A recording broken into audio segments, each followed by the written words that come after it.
Tem notificações no celular que a gente até podia viver sem, mas tem algumas que realmente podem mudar a sua carreira. E eu tô falando das notificações do nosso canal do Grão AB, gente. Inscreva-se e ativa o sininho para saber mais sobre os eventos gratuitos, aulões ao vivo, revisão de véspera e muito mais. Garanta essa virada na sua carreira. Eu separei algumas questões do exame 41. Eu separei algumas questões do exame 41 e que a gente vai tratar de uma forma bem tranquila, leve, devagar, para que todos possam compreender. Estamos aqui, começando do zero, iniciando a nossa preparação. Tudo bem? Então, olha só, vamos lá. Questão 76. A questão 76, que foi cobrada no exame 41, ela trata de quê? De audiência. Então, o tema que a gente tem aqui é a audiência, ok? E o que acontece? Vem comigo. É um tema que a banca gosta de cobrar. E a gente tem que conhecer, essas questões, a parte da CLT que trata, de fato, da audiência. Essa parte processual, ela é muito importante porque a banca gosta de cobrar. E a gente vai observar, no decorrer da nossa preparação, que gosta de cobrar na primeira fase e também cobra na segunda fase. Mas o nosso foco aqui, obviamente, é na primeira fase, tá bom? Olha só, Pedro, ele é advogado e sua audiência está marcada para as 17 horas. Então, Pedro, ele é advogado e a sua audiência está marcada para as 17 horas. Mas ele está preocupado porque já são 16h30, sua audiência não foi apregoada, ou seja, essa audiência dele ainda não foi chamada, e ele viu pela pauta que ainda há 3 processos complexos de instrução para serem apreciados pelo magistrado, que são anteriores ao seu. Sendo certo que o início da pauta de audiência se deu às 14 horas, considerando os fatos narrados e o que dispõe a CLT, assinale a afirmativa correta. Vamos lá, letra A. A audiência de Pedro ocorrerá independentemente do horário em que as anteriores terminarem. A letra B diz: cada juiz determina o horário de término de suas audiências. Letra C. As audiências devem ocorrer até às 18 horas, salvo situação urgente. E a letra D diz: as audiências devem ser paralisadas às 17h30.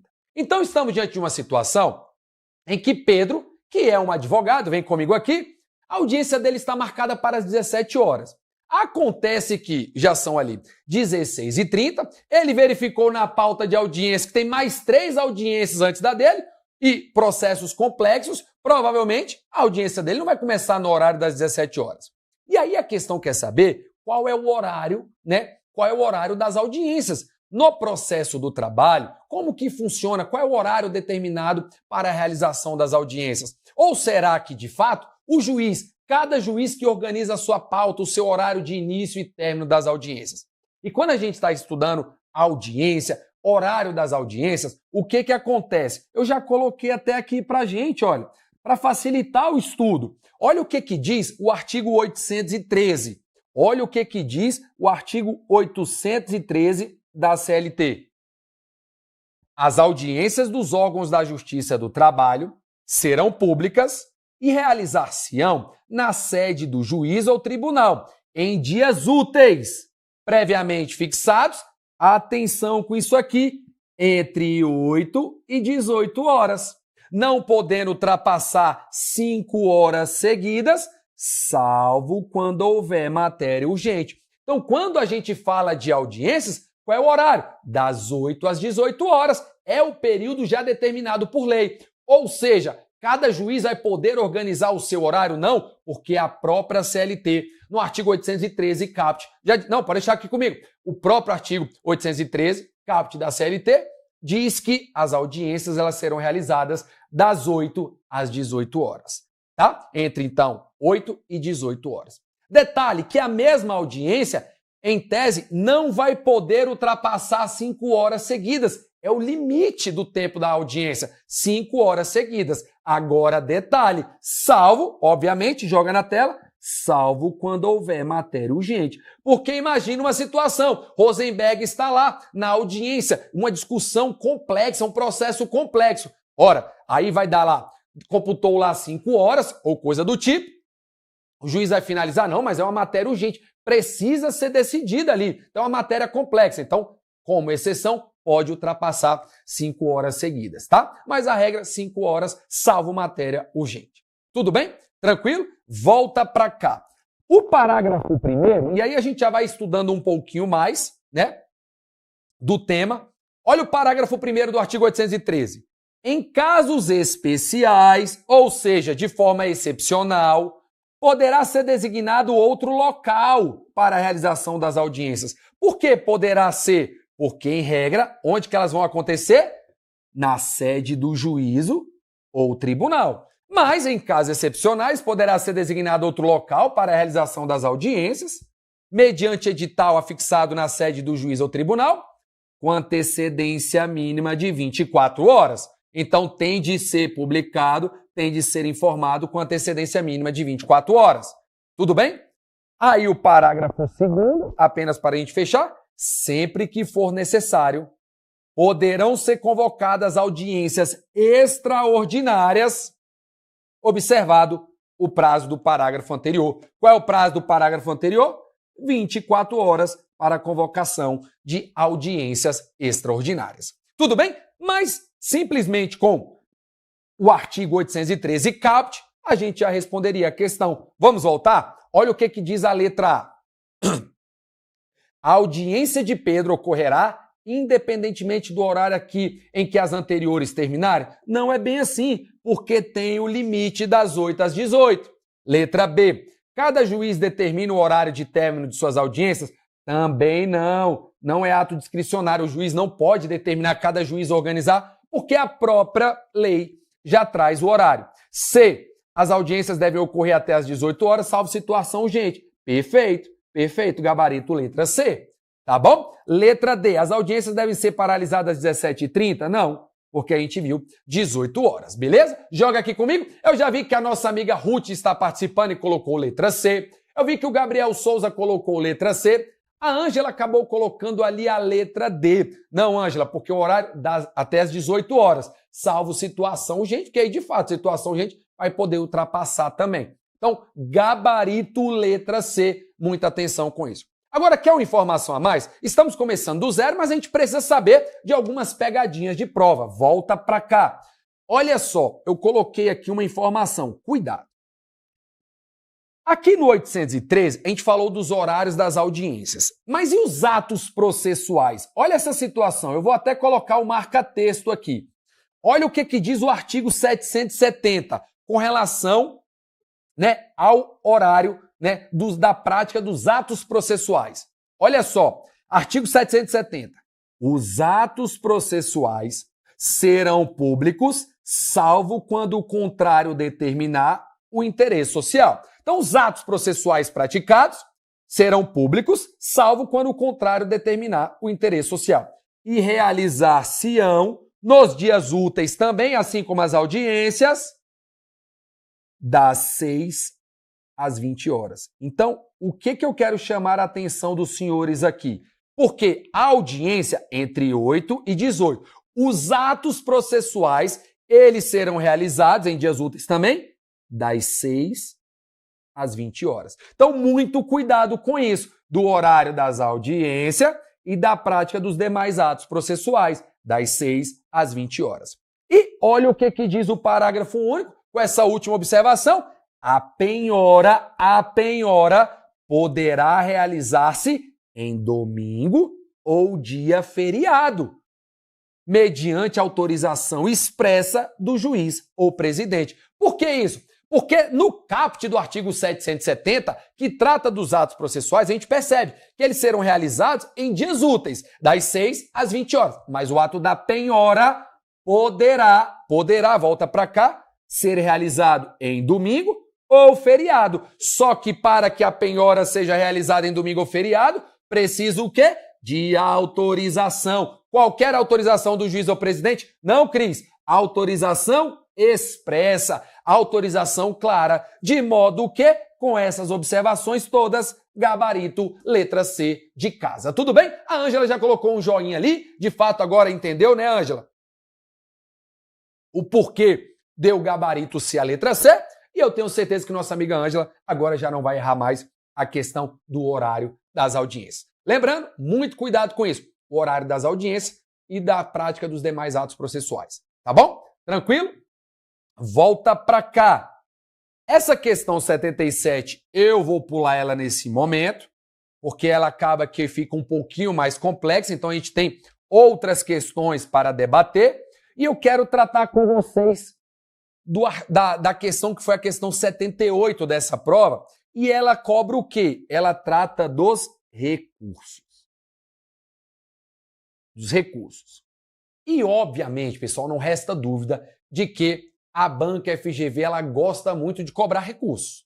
Não resta dúvida. E a gente precisa estudar todos esses recursos. Obviamente que nossa preparação está iniciando, mas no decorrer de toda a nossa preparação, a gente vai falar muito aqui dos recursos, questões já cobradas, né, pela banca envolvendo recursos, e sempre com uma dica ou outra ali a mais, de forma que possa esclarecer e vocês irem compreendendo cada vez mais esse tema. Mas é um tema muito importante, muito relevante nas provas, tá bom?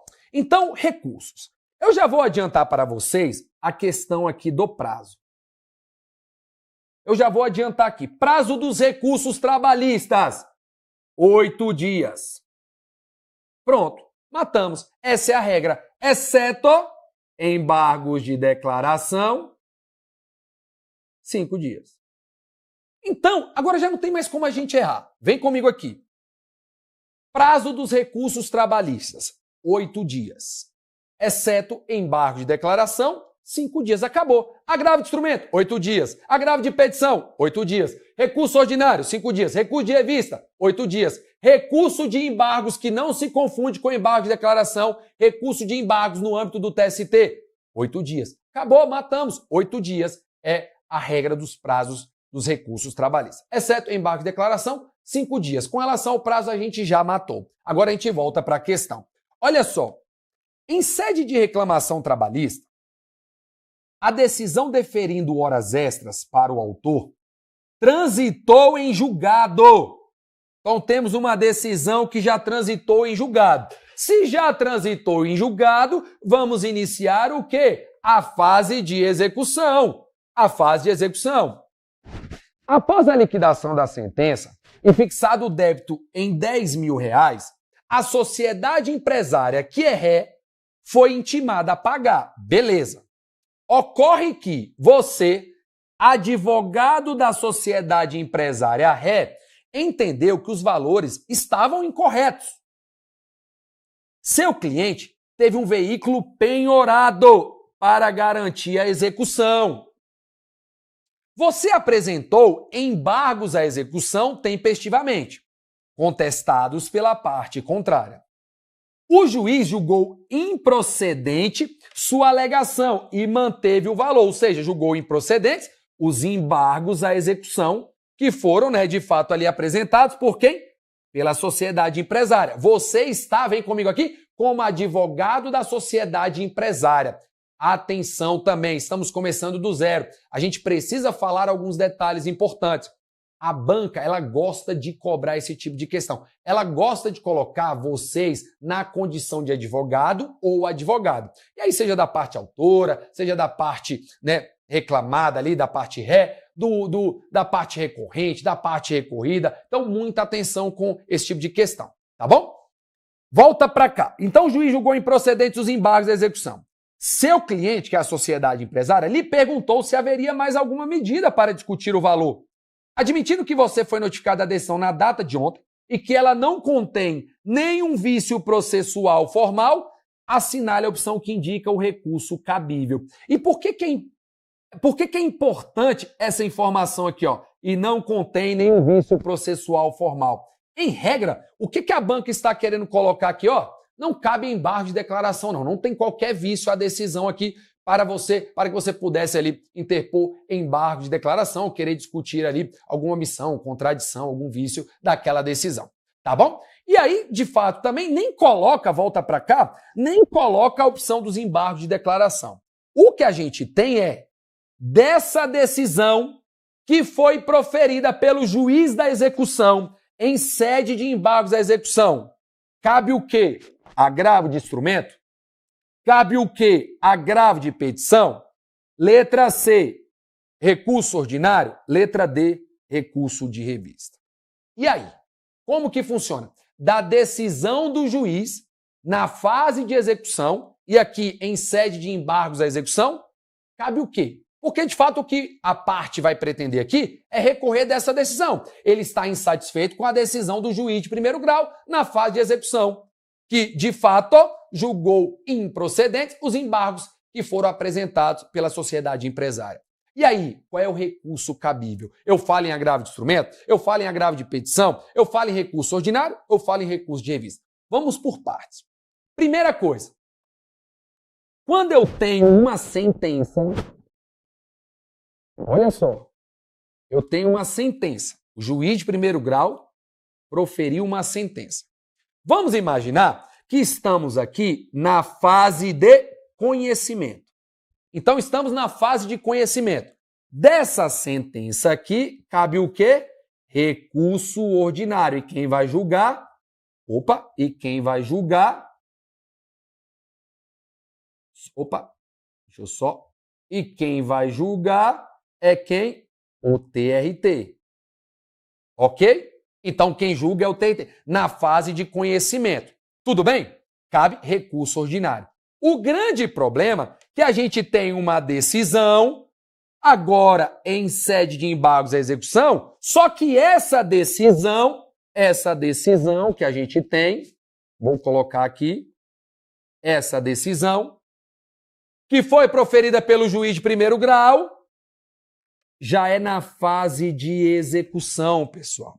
E dessa decisão aqui, que vai ser, de fato, a parte vai recorrer e quem vai julgar é o respectivo TRT, eu não falo em recurso ordinário, eu falo em agravo de petição. Então, qual é a diferença que a gente faz? Da decisão, vem comigo aqui, da sentença na fase de conhecimento, da decisão de primeiro grau, da sentença, cabe na fase de conhecimento, eu falo em recurso ordinário para o TRT. Agora, da sentença na fase de execução, dessa decisão na fase de execução, cabe agravo de petição. Eu não falo em recurso ordinário na fase de execução. O recurso ordinário da fase de conhecimento, ele vai se tornar o agravo de petição na fase de execução. Então, se eu sei que essa decisão, ela foi proferida em sede de execução, a decisão é de um juiz da execução de primeiro grau. Cabe o quê? Agravo de petição. Volta para cá. Agravo de petição. Gabarito, letra B de bola. Recurso ordinário pode ser? Não pode, porque estamos na fase de execução. Recurso de revista? Também não. Até porque dessa decisão aqui, na fase de execução, a gente até poderia falar em recurso de revista dentro das hipóteses legais. Quem julga é o TST. Daqui da fase de conhecimento, também é possível recurso de revista? Mas é para o TST. Só que não cabe recurso de revista ainda, porque esse processo ainda será julgado em sede de recurso pelo TRT. E aí, da decisão do TRT, que é possível o cabimento, então, de recurso de revista. Tudo bem? De fato, também agravo de instrumento não é, porque é um recurso que ele é utilizado no processo do trabalho para destrancar recurso na origem, o que não é o caso aqui. Então, de fato, o gabarito é a letra B de bola. Ok, professor, mas eu quero saber o fundamento, e o fundamento já está na sua tela. Olha só, artigo 897. Cabe agravo no prazo de 8 dias. A linha A de petição das decisões do juiz ou presidente nas execuções. Não foi isso que aconteceu? A gente tinha uma decisão do juiz na execução. Dessa decisão, a parte pretendia recorrer. Qual o recurso cabível? Agravo de petição. E a linha B que diz, de instrumento dos despachos que denegarem a interposição de recurso, o que não foi o caso aqui. Não tivemos um despacho denegando a interposição de recurso, portanto, não cabe agravo de instrumento. Beleza? Gabarito letra B de bola, vem comigo aqui. O Diego participou ali, colocou a letra B. O Gabriel colocou, o áudio está um pouco abafado, Rose. Confere aí, Cris, Rose, então, para a gente ajustar isso aí. Tá bom, Gabriel? Vai dando aí, informando se de fato ficou melhor o áudio, tá bom? Beleza? Volta para cá. Olha só que questão, olha só que prova interessante. E eu falei que a banca ela gosta de cobrar recursos. Ela gosta de cobrar recursos. E na mesma prova, ela colocou uma outra questão envolvendo recurso. Volta para cá. Então a questão de número 79 é uma questão também que envolve recurso. Tudo bem? E aqui já vai aprofundando um pouquinho mais, tá bom? Olha só. Pietro está sendo executado na Justiça do Trabalho e em seu processo o juiz acionou todas as ferramentas tecnológicas disponíveis para tentar apreender dinheiro ou bens. Mas não teve sucesso. Então, ele está sendo executado na Justiça do Trabalho e em seu processo o juiz acionou todas as ferramentas tecnológicas disponíveis para tentar apreender dinheiro ou bens. Então ele está tentando lá executar, já está em execução. Atenção com isso aqui. Como última e radical tentativa de coerção, o exequente requereu a suspensão do passaporte de Pietro. Requereu a suspensão do passaporte de Pietro, o que foi deferido pelo magistrado e cumprido. Então, o exequente, o credor, ele não estava achando nada em nome do executado, ele foi lá e pediu o quê? A suspensão do passaporte de Pietro, o que foi deferido pelo magistrado e cumprido. Perdão. Ou seja, ele quer pressionar, suspende o passaporte de Pietro, às vezes Pietro quer viajar bastante, e aí ele não vai poder viajar, então ele faz o seguinte, já que eu não consigo viajar porque o meu passaporte está suspenso, está bloqueado, eu vou pagar essa dívida. É uma forma de pressionar o pagamento. Uma medida atípica aqui da execução. Inconformado, Pietro contratou como advogado. Olha só, mais uma vez colocando vocês na condição de advogada. E você impetrou habeas corpus. Para garantir o direito de locomoção do seu cliente, comprovando que ele adquiriu passagem aérea para uma viagem ao exterior, mas que estava impossibilitado de deixar o território nacional. Então, olha que situação interessante. Pietro é devedor. Vem comigo aqui. Pietro é devedor. Aí a parte exequente pede o quê? Pede em juízo a suspensão do passaporte de Pietro, como forma de pressioná-lo à quitação da dívida. Aí você é advogado ou advogada de Pietro e você impetra habeas corpus. Sob a alegação de que, olha, direito de locomoção, o meu cliente, Pietro, em que pese ele seja devedor, excelência, acontece aqui que ele tem uma viagem para o exterior marcada e ele precisa viajar, só que ele está impossibilitado em razão da suspensão. Olha aqui, olha como esse Pietro é folgado. Aí o que acontece? Vem para cá. Em decisão colegiada, o TRT negou, no mérito, o salvo-conduto a Pietro. Ou seja, manteve a suspensão. E em razão disso, você pretende recorrer da decisão. Assinale a opção que indica a medida judicial correta que você deverá apresentar e para que órgão. Atenção com isso aqui. Por que é uma pegadinha boa de prova? Primeiro que ele fala que está ali na fase já de execução. Mas acontece que a gente precisa entender aqui que o recurso ele vai ser interposto em face da decisão que não concedeu o salvo-conduto a Pietro. Da decisão do TRT. Volta para cá. Olha só. Pietro contratou você como advogado e você impetrou habeas corpus para garantir o direito. Acontece que em decisão colegiada, o TRT negou no mérito o salvo-conduto. Ou seja, aqui a gente vai recorrer contra a decisão que foi proferida em sede de habeas corpus. E esse habeas corpus, quem julgou, ele é competente, esse habeas corpus, ele foi julgado originariamente, esse habeas corpus, ele já inicia onde? Esse processo já inicia onde? No próprio TRT, competência originária do Tribunal Regional do Trabalho. E é dessa decisão que a gente pretende recorrer. E se eu tenho uma decisão originária do TRT, como consequência, um recurso ele será julgado por quem? Pela instância superior. Qual seria a instância superior? O Tribunal Superior do Trabalho. E aí a gente precisa saber qual é o recurso cabível que vai ser julgado pelo TST. E detalhe, vem comigo aqui. A letra A diz o seguinte: recurso ordinário para o TST. Letra B, agravo de petição para o STJ. Vem comigo aqui. Ainda que a gente partisse da premissa da questão anterior de que, de fato, na fase de execução não cabe recurso ordinário, a gente sabe que, ainda que fosse cabível agravo de petição, não é para o STJ. Pelo contrário, seria no âmbito da Justiça do Trabalho. Volta para cá, então a letra B a gente descarta. E, de fato, não seria agravo de petição, porque eu não estou discutindo aqui essa execução em si, mas o habeas corpus que foi impetrado. Tudo bem? Tranquilo? Aí a letra C fala o seguinte: recurso de revista para o TST. E eu vou dar para vocês uma dica muito importante de recurso de revista.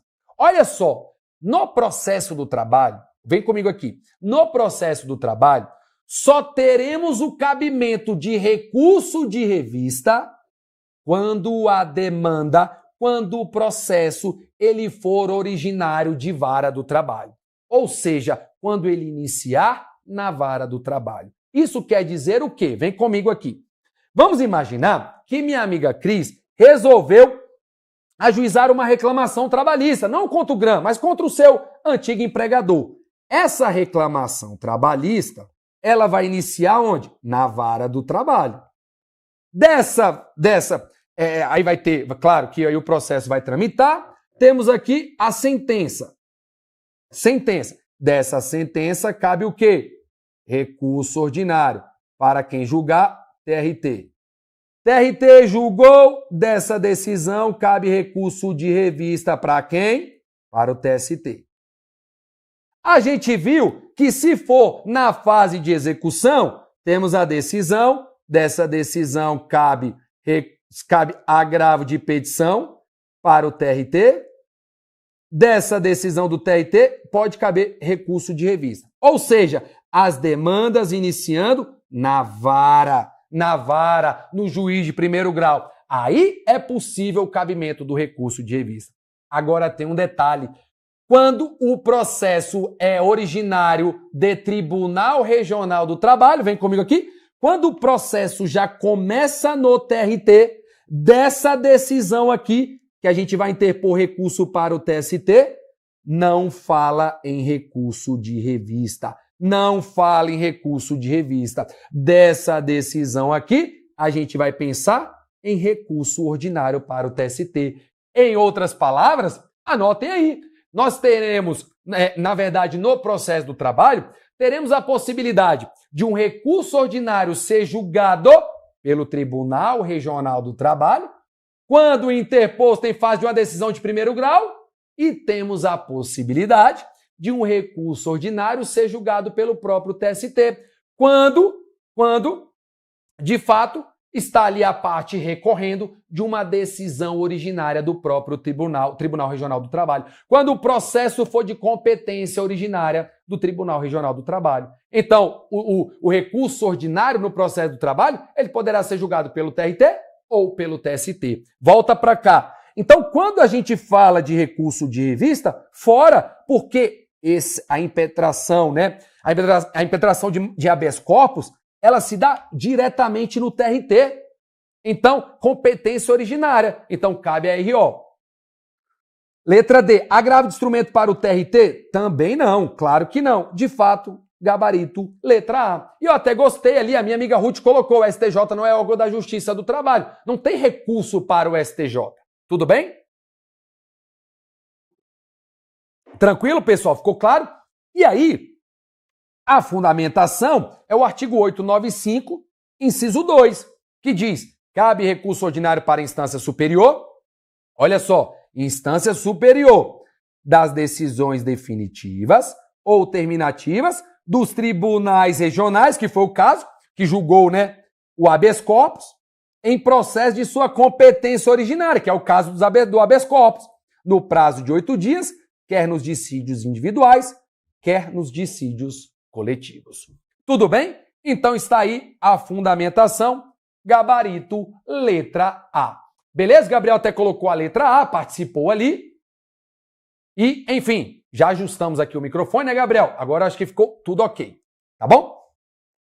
E aí, a última questão da prova, para a gente resolver essa questão e depois a gente já dá início ali à parte de direito material, é uma questão boa também. Olha só, em determinada reclamação trabalhista, o recurso ordinário interposto pela ex-empregadora encontra-se pendente de julgamento e alcança todo o objeto da condenação.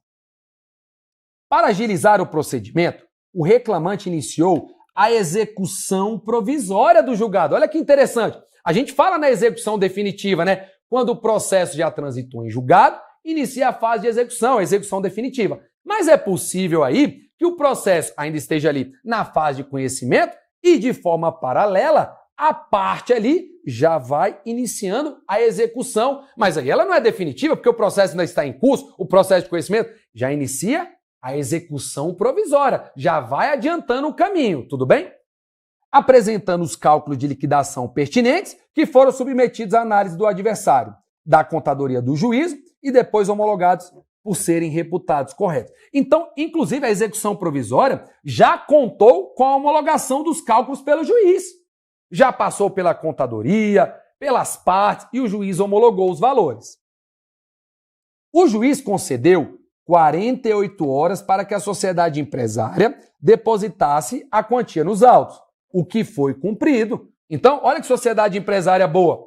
De fato, na fase de execução provisória, estamos aqui na execução provisória, a devedora, aqui no caso, a sociedade empresária, ela foi intimada ali para pagamento e ela pagou o valor exato ali da execução provisória. Vamos imaginar 30 mil reais. Depositou em juízo. Tudo bem? Volta para cá. Logo depois, o exequente peticionou a liberação do valor homologado a seu favor. Diante desses fatos e do disposto na CLT, assinale a afirmativa correta. Claro, o que acontece? O exequente ali, ele iniciou a fase de execução provisória. O juiz homologou, a devedora de fato depositou em juízo.